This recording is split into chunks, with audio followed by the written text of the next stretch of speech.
ඕගොල්ලෝ අපිට සලකනවා මදියේම රත්නයි හොඳේ. එක ලියුමට මේ රෙදි මෝල වත්තට හැරෙව්වේ.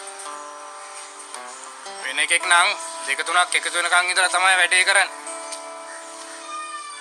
අම්මපා අපි මෙච්චර කල් හිතා වුණේ ලියුම් බෙදනවට උඹලට ආණ්ඩුවෙන් සලකනවා කියලා. දැන් බලන්න ගියාම බොලා කරන්නේ පින්තක රාජකාරීනේ.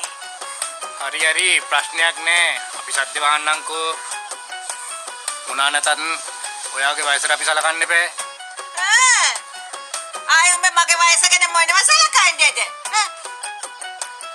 උඹලට නොපෙනුනාට අපිට පේන උඹගේ මූණේ තියෙන සොහන් ලකුණු ඔසෙට. උඹගේ ඇඟේ තියෙන සීනි පිටකට තොගකට වලත් නෑ. උඹ බැරෙන්නේ කොහොමද හරි දිය වැඩියවෙන්නේ නෙවෙයි. නින්දෙන් කූබි කාලා. මම මොනාරි කිව්වා කියලා ඔයා හිතා ගන්නකෝ.